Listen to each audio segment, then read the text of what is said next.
This podcast may contain spoilers from whatever TV show or movie is mentioned. Please listen at your own discretion. Welcome to Viewers Anonymous. Yo, what's going on? I am Scoots Bronson. And I am S. Foster. That's right. And you tuned in to the Viewers Anonymous podcast where we give our takes and reviews on movies and TV straight out of Hollywood. Oh, yes. He found it. Yeah, I like that. What's up with you, man? Oh, man, I can't call it, man. Just out here in the world, man, trying to figure out people, man. And I think that's an impossible thing to do. So other than that, though, man, I'm good, man. But how you feeling? I'm feeling better, man. You know what I'm saying? I had a issue. I had a problem with my sciatic, and just went to go get that fixed up. Just came from the chiropractor. You know what I'm saying? I was about to say got my back popped, but that shit sounds crazy, so I'm not gonna say that. But I got fixed up, so you know what I'm saying. I ain't got no complaints right now. I'm back walking normal. You know what I'm saying? Still got a little bit of pain, but I'll be good, man. Man, that's what's up, man. I don't know why you just didn't go ahead and say, man, you got your back popped, man. I mean, nah, that's just crazy. That's crazy. That just sound wild. I'm definitely not saying that, but I got fixed up, man.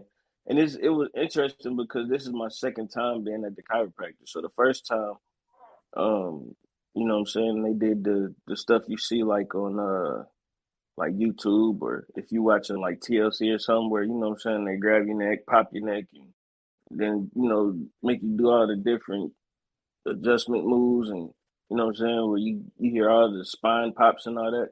And then this one was my first time going to it. Was a new one, but he did this thing called the drop table method.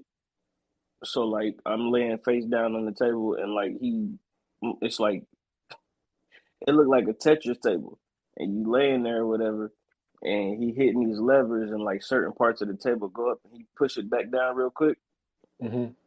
and then he just keep doing that. So like that was my first time doing that, but man, it worked.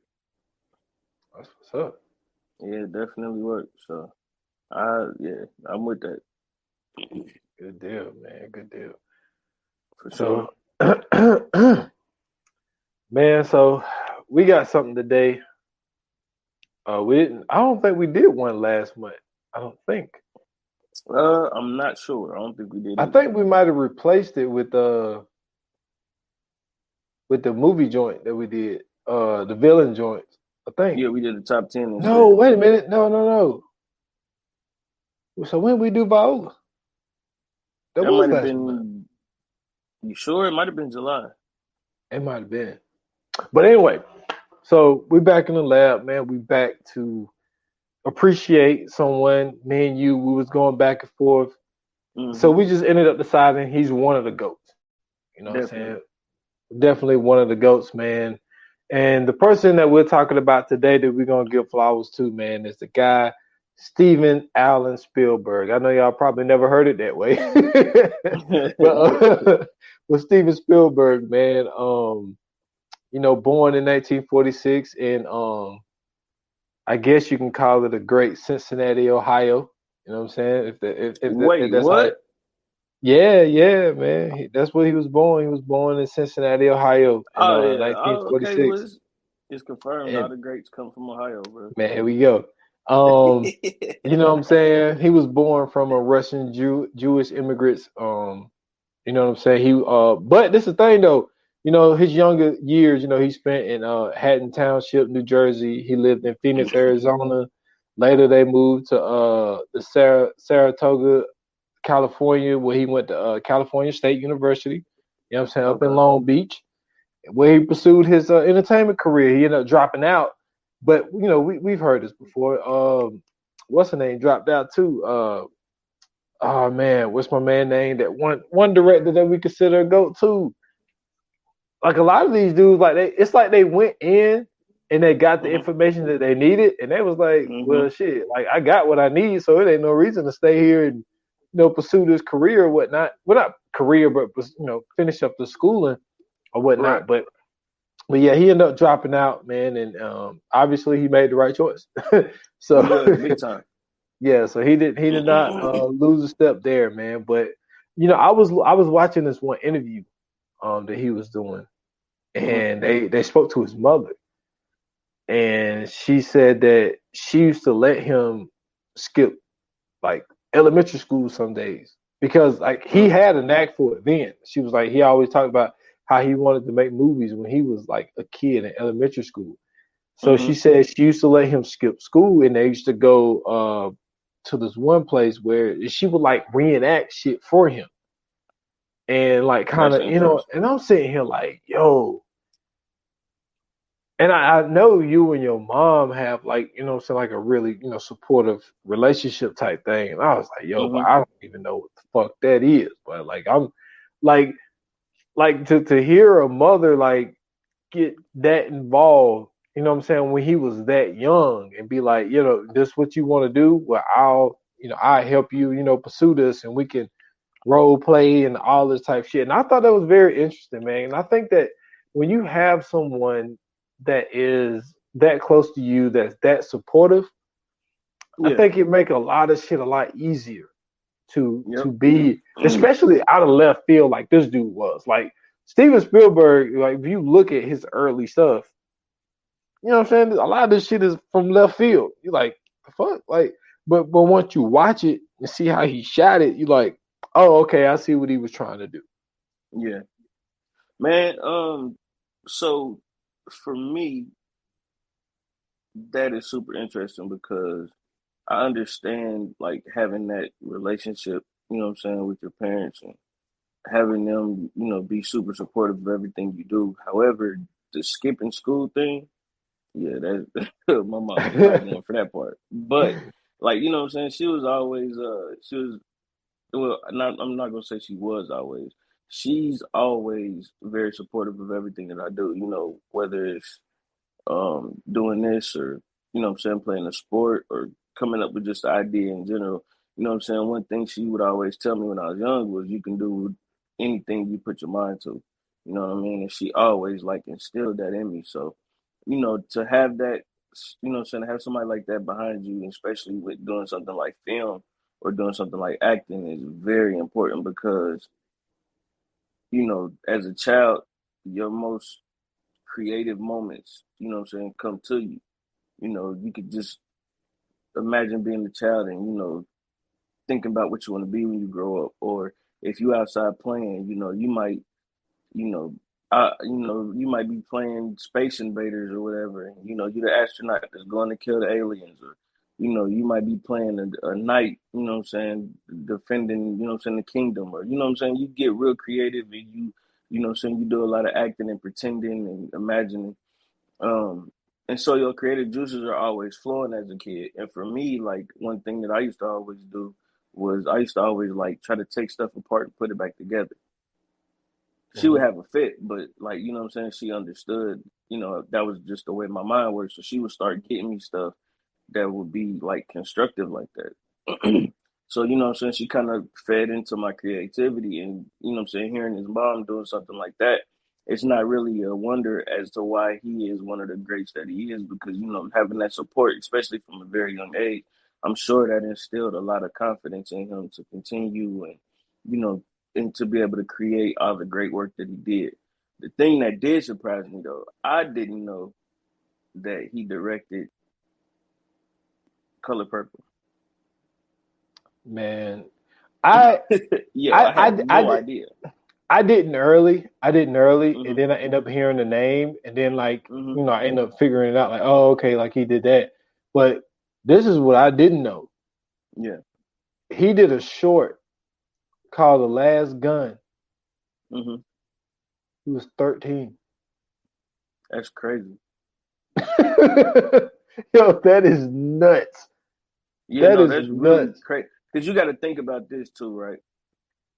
You say he was born when? 1946. He did that in Right. 1959. Exactly. So in '59, bro, you got to be able to find the camera. You got to be able to find film. You have to be able to find people that act, and you got to be able to direct that. You got to be able to have people saying what to do. Like to me, that reminds me of that movie, Super 8. Yeah. When Super the 8. kids Yep. was always, you know what I'm saying? Like nowadays it's easy because you could just pull your phone out. Only thing you gotta do is just write a script and get some friends together and be like, all right, we're gonna do this. No, like as a 13-year-old kid, bro, you had to cut grass, take out trash, do all this other stuff to be able to get a camera. You also had to do all that to be able to get the right film. You had to get Super 8 film and all this other stuff, and you had to put all of this together.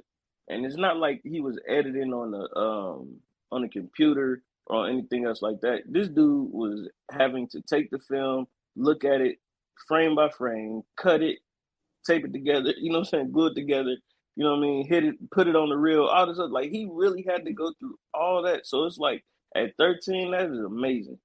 Yeah, and his mom was a concert pianist, and she worked in a restaurant. And his dad was an electrician engineer, and he worked in computer development. So seemed like Well, they he was. had a little, yeah, he had a little, advanced. He was a little bit more advanced. But even still, though, for him to be able to do, I'm sure his mom wasn't just buying him a fucking brand new camera. You know what I'm saying? Yeah, Or his dad wasn't buying him a brand new camera. I'm sure he had to work for that. yeah. And then he You did know what two I mean? more when he was 15. He did two shorts when he was 15, Hmm. and then he did his first film in '64. That wasn't a short. That was the first one that wasn't a short. So Okay. I mean, look, this man has been doing it. You know what I'm saying, for a long time, and I mean, as far as my eyes, I mean, because there's some other stuff here that I've never seen before, but the very first thing that caught my attention was Hmm. what he did in 1975, which is Jaws. You know what Yes. I'm Now saying? that is you talking about a classic, bro. Like I remember hearing like my uncles and stuff talk about Jaws. And they were saying, you know what I'm saying, like how scared they were to go swimming after they seen this movie. So like just the fact that knowing my uncles are wild. So the fact that they were scared to go swimming because of a shark and like ain't no sharks in Ohio, bro. Like there's no there's no way you're gonna see a shark in Ohio. So the fact that they were scared to go swimming because of this movie just lets you know just how great this movie really was. And if you even if you go back now, like it doesn't look that bad. You know what I'm saying? Like, because we've seen movies where, like, from the 60s, 70s, 80s, where you go back and you look at them and you be like, okay, how the hell was they scared of this? Like, for The Exorcist, going back and watching The Exorcist today and, like, hearing my mom and my uncles and cousins and all them talk about how scary that movie was, I'm like, yo, y'all had the worst technology in the world because, like, watching that today, there's no way I'm scared of that at all. I was more scared of Candyman than I was of The Exorcist. Yeah, I would.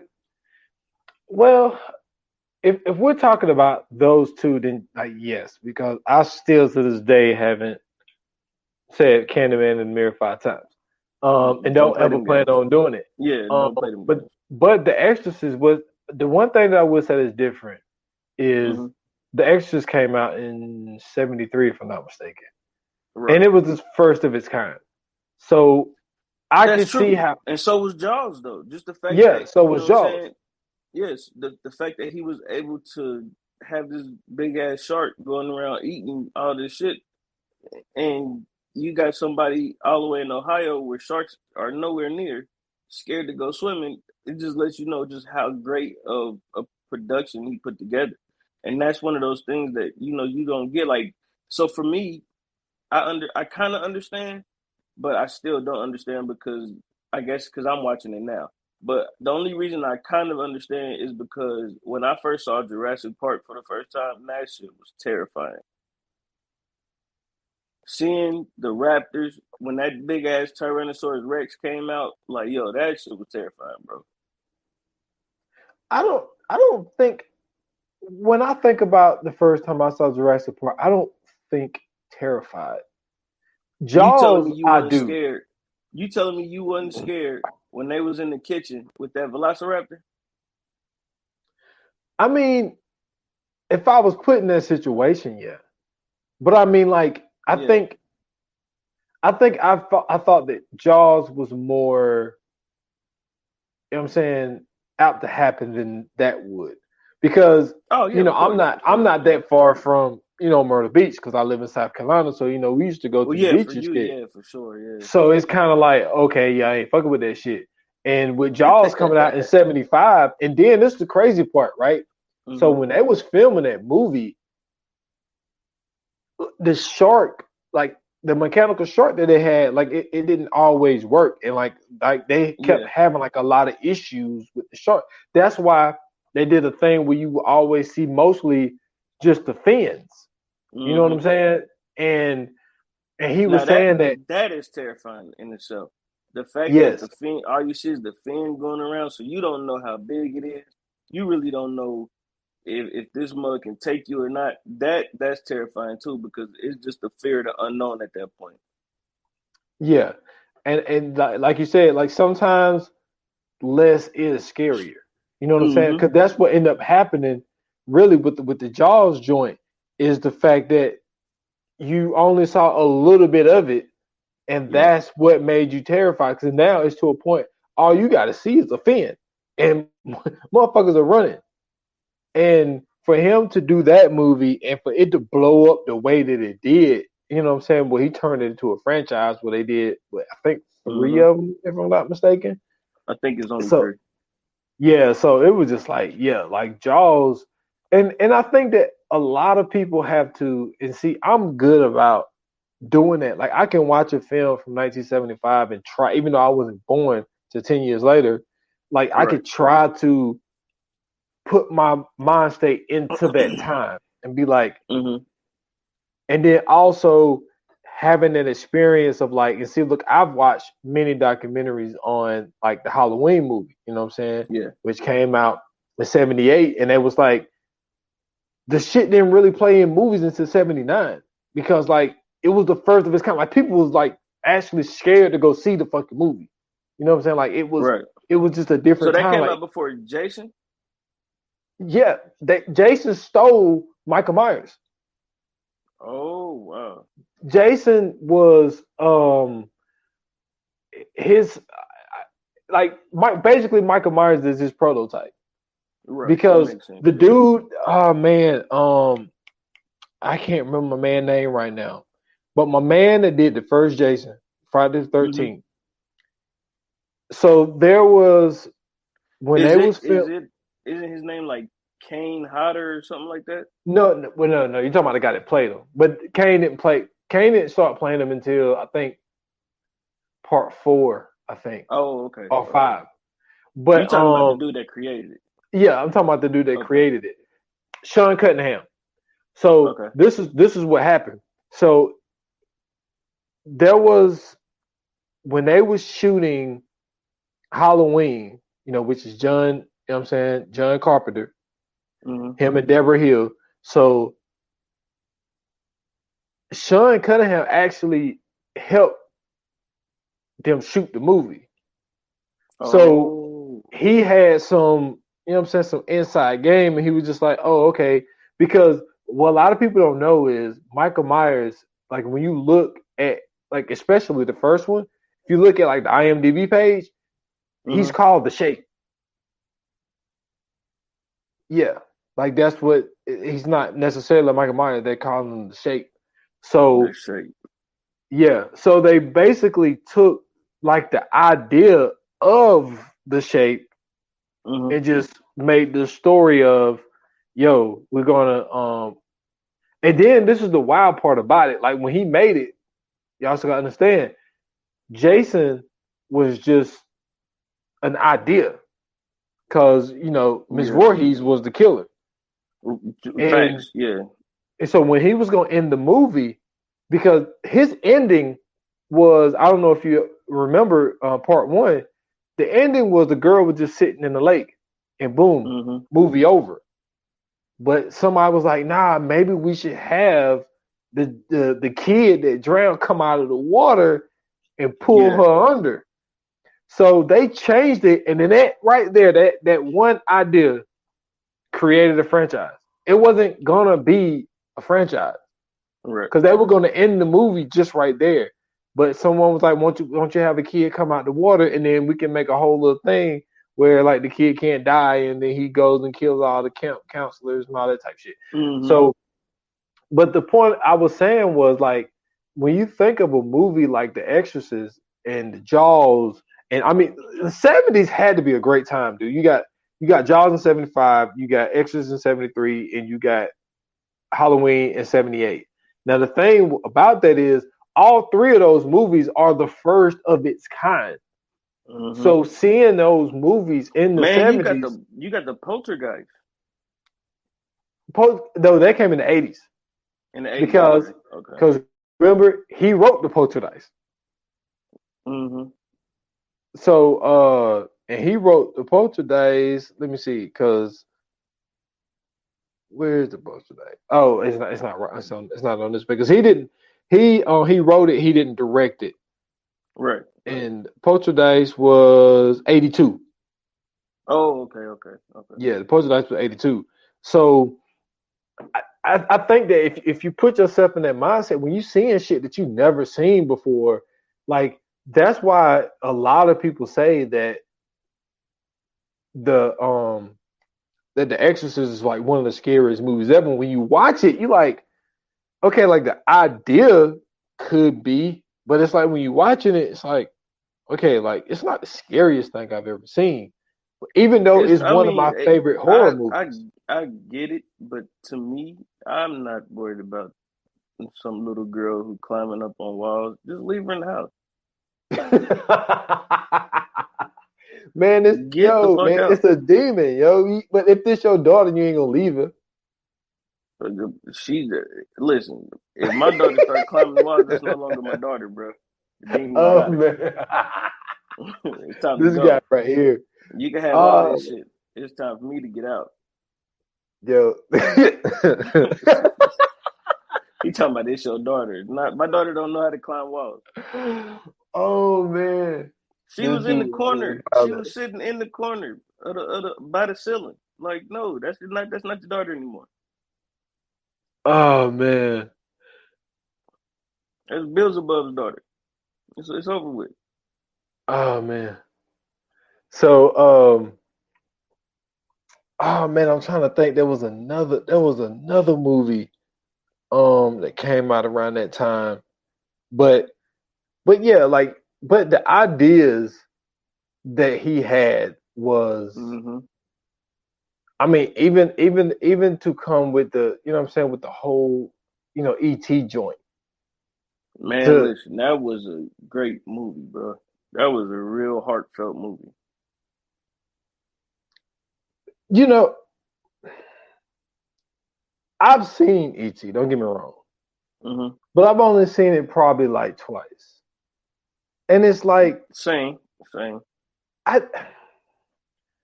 It's not a shot, it's just I'm not well rounded in it. Like I watched it and it just never, you know what I mean? It never clicked to me. You know what I mean? Well, I didn't really get too much. I know it's, a heartfelt movie because it's about a kid who, finds this alien and they become best friends and shit like that. But my thing is, these kids outsmarted the government. Yeah. And they outsmarted their mom. It's a scene in E.T. where E.T. is walking around the kitchen when their mom is bringing groceries home, and the mom is none the wiser. And I understand how, it is sometimes as a parent, but I've never been too busy to put away groceries to not know that there's some shit in my house that ain't supposed to be in my house. Man, I'm gonna be honest with you, my guy. I know I brought it up, but that's because I understand the significance of it. But like E.T. never been like that movie for me. You know what I mean? Like I never. Hey, you should go back and watch it again. It's a great movie, but it's certain stuff in ET that just don't make sense. Like, for instance, all of these people with all of these guns, right, is trying to get ET. But the crazy part is, like, ET got special powers, but he don't use none of the powers against these niggas. That's not realistic. That's not realistic at all. If an alien comes to this planet and it notices that it could lift boxes without touching them, and then niggas with guns start shooting at it, I'm sure to realize, hey, I could lift shit without touching it and just lift them niggas up and fling them away. Like, what we talking about?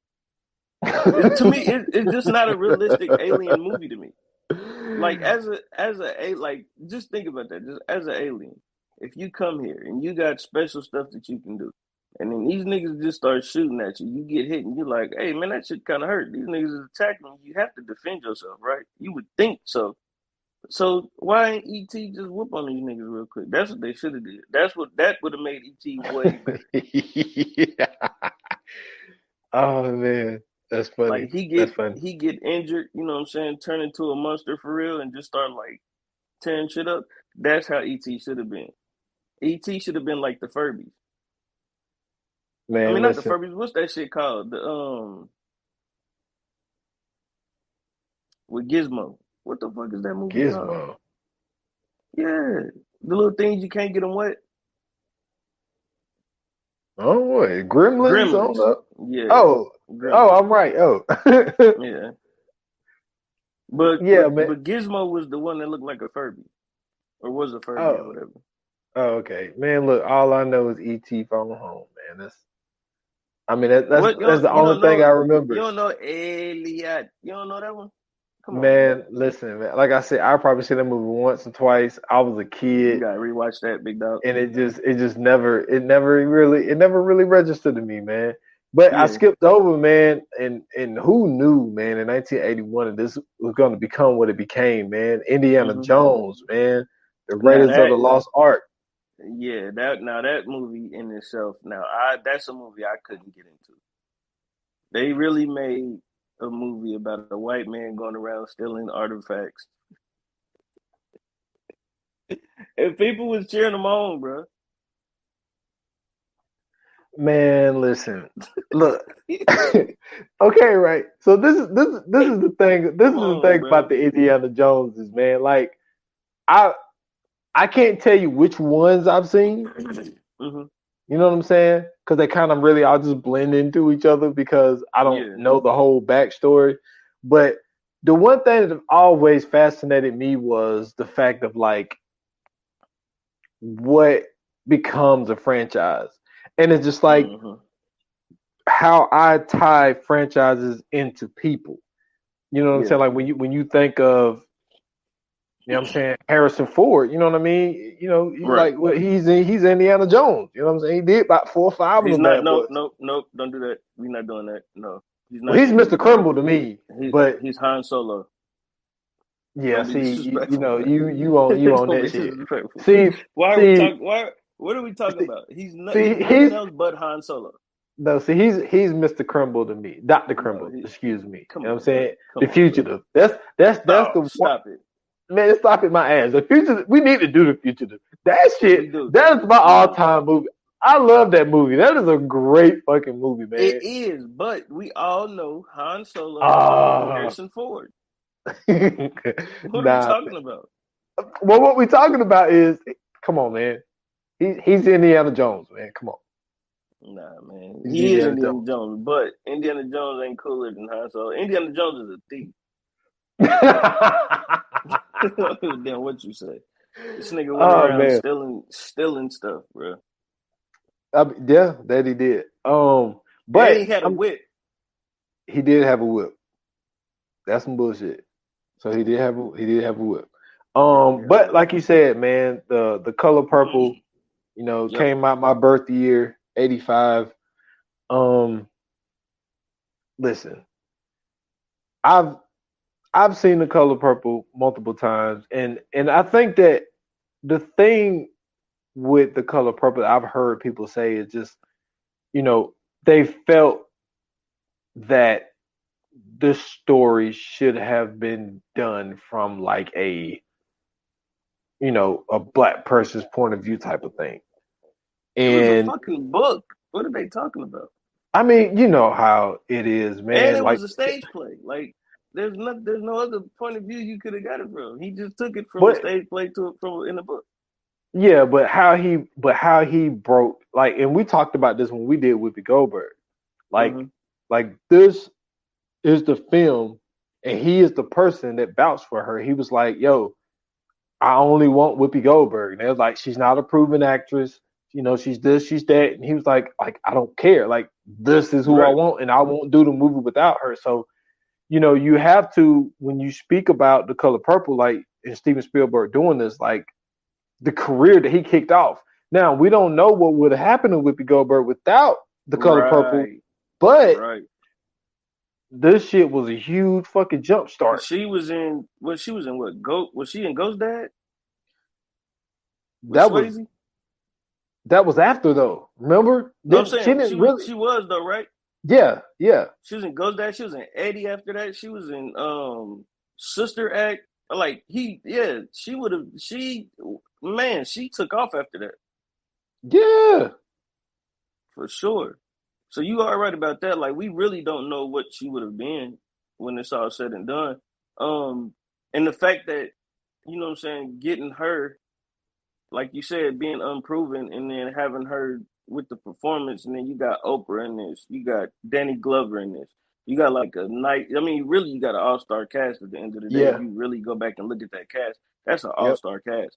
So for them to do this movie and then at the end of the day, like get an Oscar for it, you kind of got to just like you kind of got to see his vision. You know what I mean? And then at the time of them getting the Oscar, like this is the '80s. It ain't too many, black movies getting that type of light. yeah, yeah, So and yeah, and yeah, and I'm not mad at him, man, because this is the thing people got to also realize about Steven Spielberg, like the relationship that he had with Universal. Like Universal actually built this, built his house. Like I believe it's it. it's With the crazy. money Like that they he made paid them, for it I and believe it. everything.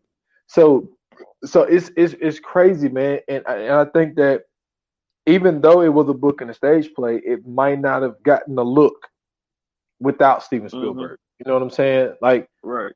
so so yeah, man. I'm one of those people. I'm not mad at the fact that he was the one person to do that. But then also being a Russian Jewish person, like you know, they, especially Jewish people, they went through their own thing. Yeah. So we just talked about that. Yeah. So we did just talk about that. Yeah, But and then the dope thing about Steven Spielberg is that even though um the whole rumors thing in Hollywood about the Jewish people running Hollywood and everything else, he seems to give people a fair shot. It's not like he's making movies that just focus on, you know, all white actors or, all male actors or something. Like it seems as if he's giving people a fair shot in the movies that he's making. So like when you go and you watch The Color Purple, I've never seen The Color Purple per se, but I know what it's about. I know all the references and stuff. Danny yeah, Glover is not the main character in that movie. There's two women being the main character of that movie. You know what I'm saying? When you yeah, go and you watch Jurassic Park, there's three main characters in Jurassic Park. One of them is a woman. You know what I'm saying? When you yeah, go and you watch E.T., E.T. is really not even about Elliot. It's about an alien. You know what I'm saying? So it's like all of these movies that he's making, he has the imagination to create these movies, but also he's making movies to where people are, what I'm saying? It's not really any stereotypes or anything else like that, especially with the movies that he's making. You know what I'm saying? Like an adaptation or something is going to be different, of course, because it's an adaptation. And, he can only go off of the source material. But for the fact that him creating the movies that he's created, it seems as if everybody has gotten their fair share of time on the screen or gotten the right time on the screen, or even if they had a smaller role, they had a memorable smaller role. Like people forget that Sam Jackson is in Jurassic Park, but everybody knows, what I'm saying, hold on to your butts. Mhm. You know what I'm saying? Like Yep, that's a memorable line in the movie. So it just always seems as what I'm saying, for as long as he's been making movies, he's been very fair to the actors and and the actresses in all of the movies that he's made. Yeah, man. And that was a great transition, man, because Jurassic Park was, for me at least, that was the first of its kind.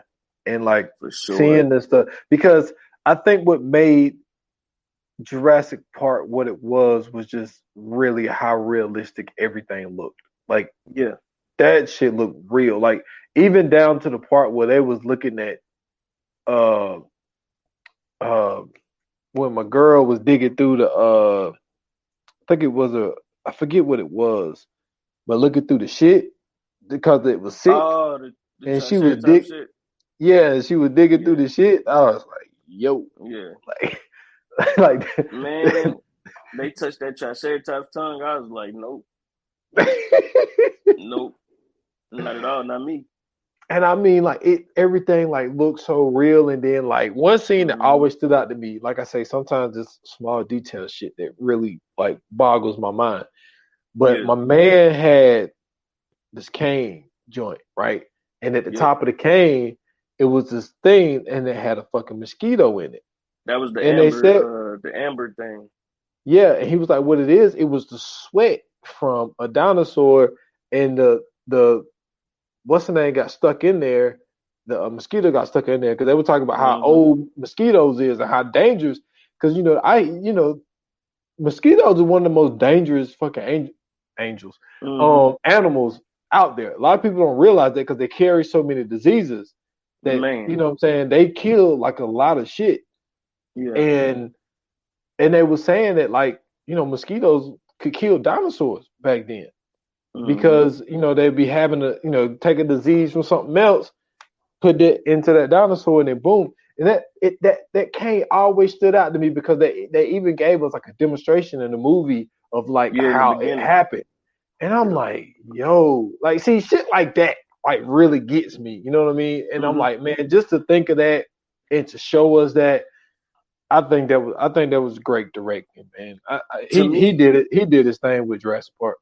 he really did, because to me, like one of those scenes in the movie where they were sitting up in a tree and the Bronchiosaurus was eating the leaves. You know what I'm Yeah. saying? And Hmm. it showed you, you know what I'm saying? They kind of showed you how gentle they were. But then the dude, he was so scared because everything that was going on. He was so nervous. And, you know what I'm saying? The kids, because of them being the grandkids, they kind of knew a little bit about dinosaurs. Dude, you could tell, knew nothing about dinosaurs. So, you know what I'm saying? Like, he's freaking out. But they like, man, it's just I said Brachiosaurus. Brachiosaurus. You know what I'm saying? Like, he ain't going to do nothing. Plus, he a baby. Like, he ain't even one of the biggest. And then it sneezed and blew snot all over him. That was hilarious. You know what I'm Yeah. saying? Like it's certain stuff like that that just kind of shows you, like, man, like the detail that he puts into these type movies. You know what I'm saying? Even the dialogue in these type movies, just showing you how knowledgeable the children were about dinosaurs compared to somebody who's older, who you would think would know a little bit more. You know what I'm saying? Than them. It kind of showed you just the comparison that, you know what I'm saying, that they had, and then not only that, just even the comparison of him being nervous and scared and them being kind of like calm and, you know what I'm saying, and cool even after everything that just happened. So I thought that was dope too, the way that he detailed those, you know what I'm saying, scenes like that. Yeah. And then the wild part, the Mm-hmm. same year, my guy, the exact same year Schindler's List came out. Both movies came out in Yo, 1993. another movie I've never seen. Oh man, you got to see Schindler's List, man. I'm not watching that. I mean, yeah, I understand, but Especially not now. Yeah, especially not now. like, Like yeah, I can't put myself through like trauma man, movies no more. I'm trying to man, escape that. yeah, like not only is it, I mean, it's tough to call it a great movie because of, what I'm saying, what it all entails, but the decision to shoot the movie Mm-hmm. in black and white, but there's Mm-hmm. one kid that has a red dress on, yo, it's like it's it's like who came up with this idea? It's like nothing's in Yeah, color, nothing I don't get that. except this What one was kid in what a was so red special dress. about the kid? I don't remember because when I saw Schindler's List, I was in school. They showed us this movie when I was Oh, like in okay. high school. Y'all And had to watch Roots too. yeah, we watched Roots, but I think we watched Roots. And I think I was in middle school when they showed us Roots. Yeah, I never watched Roots. Yeah, I seen Roots in school, Schindler's List in school, the Diary of Anne Frank in Seen school, that? Yeah, I seen that. I always and fell asleep on Roots. I mean, I didn't fall asleep on it, but then 1997, he did Amistad. That's my movie. So you Shout know out what to I'm saying? Damon Hunsu, bro. That's my joint. Yeah. So Yeah. he did Give Amistad, us free. and Amistad came out the same year The Lost World Jurassic Park came out. So Mm-hmm. for him Amistad was to really a great movie though. yeah, it's been a while. It's been a while since I seen Amistad. A while since I seen Yeah. it. And for me personally, like I know this a lot of people consider him like that. Like this is like the one. Mm-hmm. I was never. I wouldn't say. Let me think of how to say this because it's not a shot, but I just wasn't a big fan of Saving Private Ryan. I always felt that people kind of Never seen it. overrated it. Yeah, never seen it. I For I that mean fact. I've seen it, but it's just like I mean, in my personal opinion, I'm like it's not Platoon. You know what I mean? Like it's not Was it that to was me. it was it better than Apocalypse? Apocalypse Now. Yeah. I would go Apocalypse Now. Was it better Just than from my Forrest personal Gump? opinion. Nah, Forrest Gump was better than Saving Private Ryan. Oh yeah, well I'm cool Um, so I mean, then. like it's very highly rated. Like when people say Steven Spielberg, like there's some people that will say, "Yo, like Saving Private Ryan." Like I'm not one of those No, people. it definitely like Saving Private Ryan was like when that came out, they got like hella awards for that. I remember like that was like the biggest talk in the Oscars that year Yeah, that's what I'm saying. And like because for that's me, Matt TV was doing skits about saving. Well, they call it Saving Ryan's Privates, but you know what I'm saying, yeah, like you know what I'm saying. Just the fact that it was that big, like I remember they was doing jokes about it on like SNL, Mad TV. You know what I'm saying, like stuff like that. So it was really a huge movie though. yeah. Um, I mean, look, I'm going up some years, look, because I can only speak on you know what I'm saying shit that I've really seen. But Hmm. for me, man, the 2012 version of Lincoln that he did, Yeah, yo, is that the one now with Daniel Day Lewis, Yeah, yeah, yes, yeah. that shit was that's the best movie ever. And but I mean, you got to shout out to Daniel Day too. Like Of course. I mean, what he did with it. I mean, he embodied Lincoln like I mean, but through we in and we throughout. talked about him in Gangs of New York. You know Yeah, what I'm saying? Like we talked about him being such a method actor to where that's what he does best. Like any role that he takes, he becomes that person. So it's like you expect him to give you that type of performance. yeah, and like, dude, he murdered us, and you know I'm a history guy, and Hmm. even though, cause like my thing is, it's like when you really think about it, it's like when you speaking about historical figures, and I remember somebody asked me once before they was like, "Yo, like who's your top three presidents?" You know what I'm saying? And I was like, "Well, if I have to give a top three, you know what I'm saying, no particular order, I said I'm going Obama, I'm going Lyndon B. Johnson, and I'm going Lincoln." Hmm. And it was like, "What made you choose those people?" And I was like, I gave my reasons, but one of the reasons, I gave about Lincoln, I was yeah, he did the Emancipation Proclamation. His reasonings, it may have been not 100% in our favor, but it still was a decision that was made. You're right. Like he could have he could have figured out a different way, because even people was telling him then, like, yo, like, nah, like that shit ain't gonna work. But you know what I'm saying? He still did it, and at the end of the day, he took a bullet for it. So Yeah. it's like you got to give him pride, even though he was like, yo, because he said, if I could win this war without freeing the slaves, I would not have freed the slaves. So Yeah, because yeah, they I still, get it. what a lot of people don't know is like they still had slavery in the North. Yeah, and then also, when it comes to um Juneteenth, you know what I'm saying? Like Texas was like, fuck that shit. Mm-hmm. So it's kind of like, he had his reasonings, but then at the same time, he still wrote the bill. He still got it done. And at the end of the day, he took Mm-hmm. a bullet for that shit. So, you know, you can have your thoughts about Lincoln or whatever, but you also got to look at the times too. Like, I mean, like a lot of people, like when you look at like a lot of these presidents, like a lot of their mind state is like, okay, but this is the most acceptable thing. Like this is what life is like. It's Right. normal to see a black person hanging. It's, you know what I'm saying? Like that was normal life. So it's like, Mm-hmm. because I remember Andrew Schultz had a great point one time on Bree It Is. This was years ago.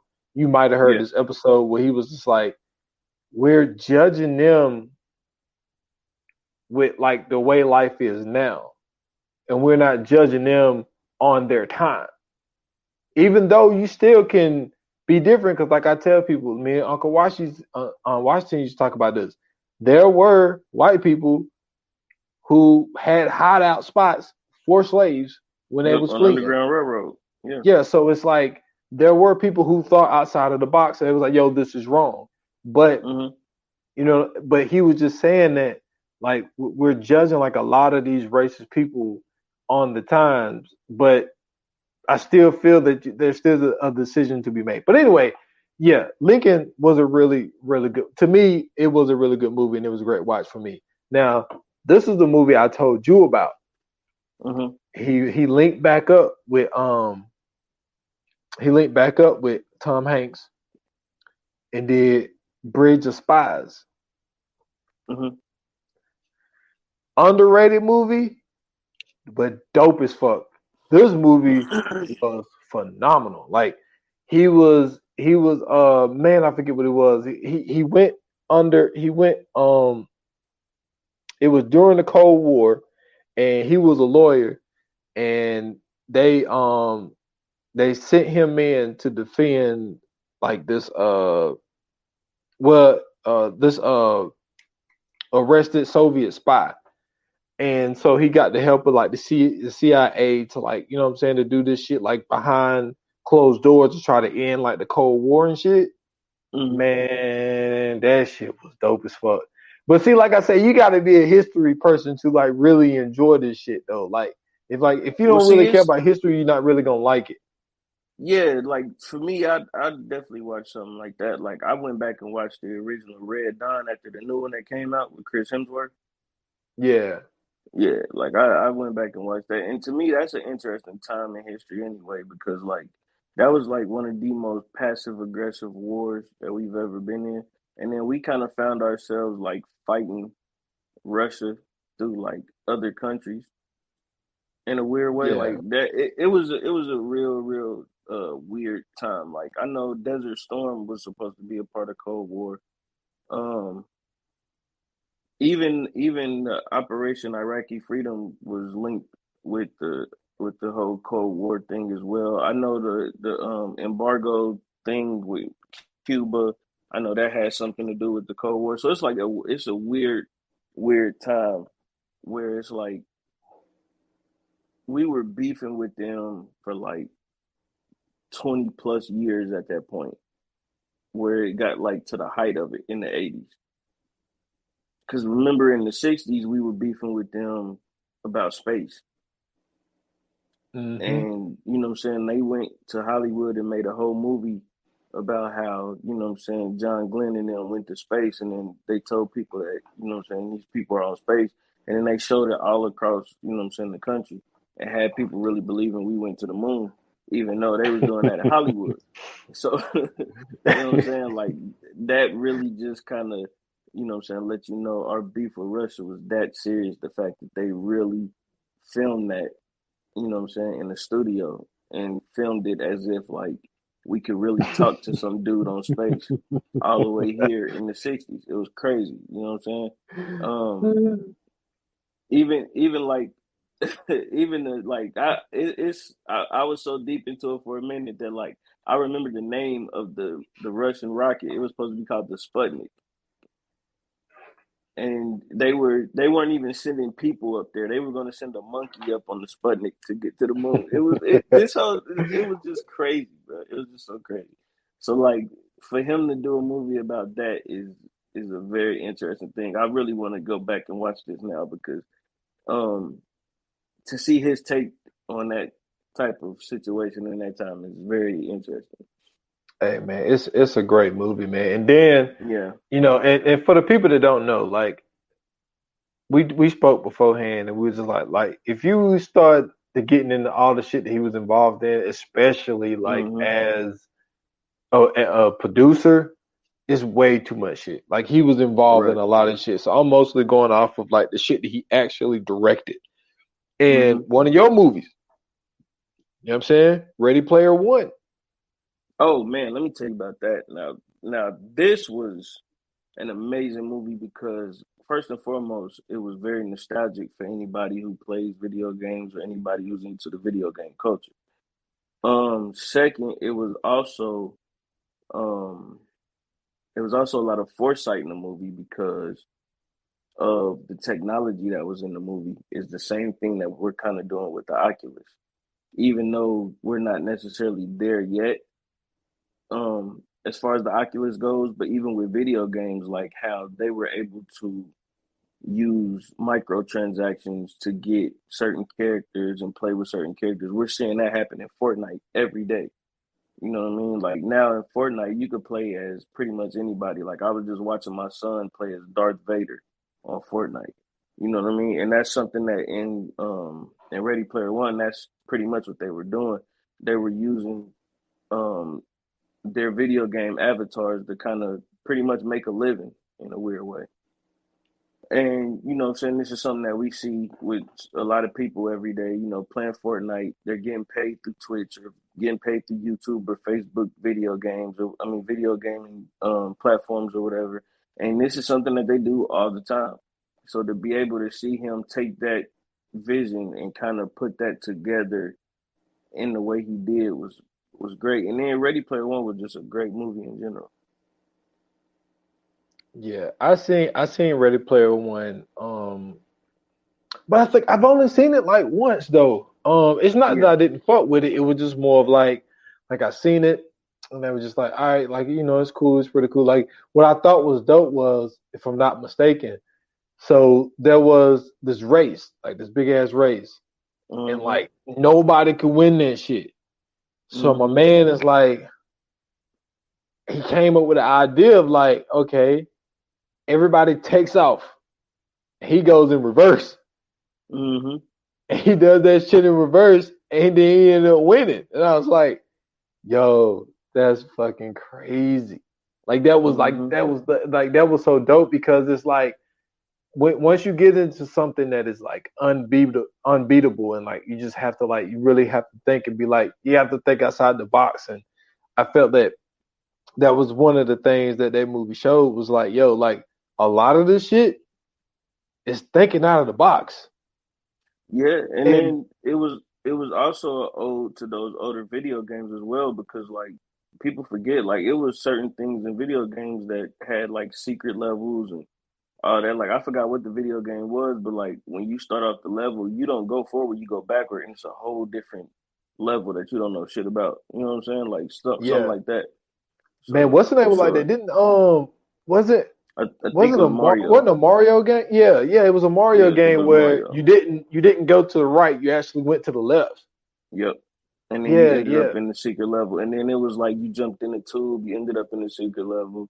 You know what I'm saying? Like it was stuff like that. Like even to this day, like now because games, you know what I'm saying, are so vast and different, you don't kind of have that anymore. But like back then, like everything was I gotta beat this level, I gotta beat this level. Like I know a bunch of people that you can talk to about, you know what I'm saying, leaving the game system on while they at school and then come home, hurry up, try to do your homework, and then get right back to your game system because it was on pause the whole time. You know what I mean? Like, I Yeah. remember trying to beat Mike Tyson's Punch Out. I remember trying to beat Mario and Sonic and all of those different games. You know what I'm saying? People talking about the Contra code still. Like, so to me, that's why I said this movie was nostalgic in a sense because it was kind of an ode to those original game systems, but then at the same time, it was kind of an homage to, you know what I'm saying, those new game systems and everything that was being created at that time. And since we're speaking of video games, he actually wrote the Medal of Honor games. Like he's the creator and the writer of those games. So, and if you ever played those games, those were those games that had the like the storylines. You know what I'm saying? It like kind of like um what's the one game? Call of Duty. Like Call of Call of Duty Duty. is like what I'm Yeah. saying, it's a storyline. Like he wrote, what I'm Well, it saying, the used to be stuff a for the storyline. yeah, it used to be. And then it just kind of it really just became like missions and like little shit like that. But yeah, he No, did now the you barely getting missions. Like now, you just get on oh there and you just shoot other people. I haven't played since I think Black Ops or the one I think I Oh yeah, played see, the one after Black Ops, I think. yeah, like now they give you the option. Like if you want to download the campaign, you can. But like a lot of people don't do that. They go straight to the multiplayer and just start shooting each other. Yeah. But yeah, man, definitely shout out to him I for never knew that writing. he did Medal of Honor though. Yeah, he actually he wrote those. Looked like he wrote all of them. That's what's Yeah, up. because the first one came out in 99, 2000, Mm-hmm. 2002. Two of them came out in 2002, and then one Yep. came out in 2003. Well, two actually came out in 2003, 2004, And those are great and games too, by the way. 2020. Yeah, yeah. So he actually wrote those too. Yeah, Yeah. So Steven Spielberg's on this game, I guess. for sure, man. Literally. So, are you ready, man? You want to do what we doing? Top five? I mean, we can push it to five. I was gonna do three, but we can push it to five. Yeah, let's do three. We'll do three. We'll do Okay. three. All right, so you go ahead and do your thing, man. Oh man, this is actually pretty easy for me, man. I got on in no order. I got Bridge of Spies. I'm Mm-hmm. saying I love that movie. Also I got to go Lincoln. Okay. I really fuck with that. I know I went with two historical movies, and I know that's what people were looking for. I don't care. Like I love those two movies. And then I got to go Mm-hmm. Jurassic Park, man. Um, Nice. Nice. that's what's gonna round out my top three of Steven Spielberg directed movies. Okay. Well, I'm gonna go. I'm gonna kind of go just the trendy route because I'm not gonna lie, man. That's just the type of guy I am. I'm definitely going E.T. No particular order. I'm definitely going E.T. Like I said, I've seen it a couple of times. Heartfelt movie. Um, and it's to me, man, that's a classic movie. That's probably one of the best movies ever made. It's a great family movie. It's just a great movie in general. And it's one of those things that, you know what I'm saying, you could joke about, talk about. Jurassic Park, of course, classic. Look at what came of it. We still getting Jurassic Park movies to this day. Um, and this is the like you know so like we said earlier, this is the first time you're actually seeing, you know what I'm saying, dinosaurs on film, you know what I'm saying, with the actual vision. And then last but not least, man, Ready Player One. Like I said, that movie was really telling you about some things that you know what I'm saying, as a society we should kind of be paying attention to. And then on top of that, it just gave you that great nostalgic feeling of all those old games. You know, I was seeing characters that I ain't seen in years. And you know what I'm saying? I was just going with, and I watched this with my kids and I was just naming all the different characters and everything with my kids and just showing them like, look, that's such and such and that's such and such. And now that they're in the video game, they're kind of learning about some of those old characters thanks to Fortnite. They're kind of seeing, you know what I'm saying, some of those old things as well. So that's my three. Okay, I ain't mad at it. All Great, right, so great let's little list there. yeah, man, yours too, man. Let's get into this coming soon. Let's do it, man. Coming soon to own on video and DVD.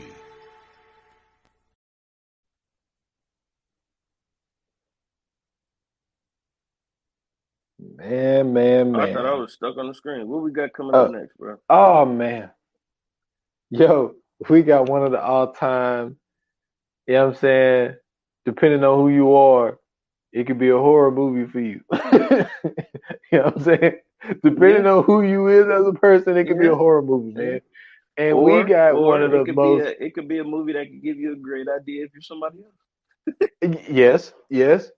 That's also one of the things. But listen, man, we got one of the most. I don't care what y'all say. This is an iconic movie, man. else. The Yeah, it guy really Martin was. Lawrence, A Thin Line Between Love and Hate, man. When I tell you Mm-hmm. this movie had some people Mm-hmm. on edge, woo wee. Hey, Man, this it had movie. everybody on edge. Hey, I'm telling you though, the all time, man. And and this I gotta give a little mirage for my cousin, man, Brandon. But we Mm-hmm. used to talk about this one scene all the time, but when he went to the police station, you know what I'm Yeah, with saying, the to get cake. the restraining order on Brandy. No, when he went to get the restraining order. Oh And yeah. he's sitting there talking to Bobby Brown. He's like, yo, he said, I go to the police station. You know what I'm saying? I'm trying to get a restraining order on Brandy. They laughing. And then that car moved. And he was like, Mm-hmm. oh, hey, they got my shit. And he was like, T, let me call you back. That mother said, he said they broke me down to my brake pad. He said in front of the police station. Hey, he got in the car. He got in the car. He looked, the review was not there. He looked back there. He said, man, I can't go nowhere without no ties.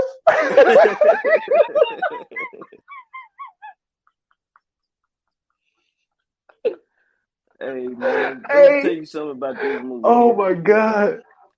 Yo, this is if Twitter if they ever put Twitter into a movie, this would be it. Between the men and women fighting back and forth about who should do this and what should do what. Not. This is a great this is really it's just a great topic on, you know what I'm saying, how men and women should treat each other in a relationship.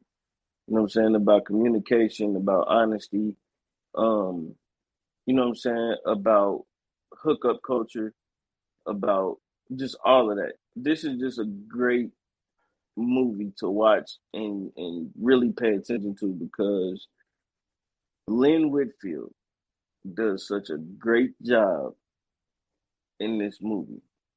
And she goes, but this was like, um, what's the movie with Kathy Bates that I'm trying to think of? Misery.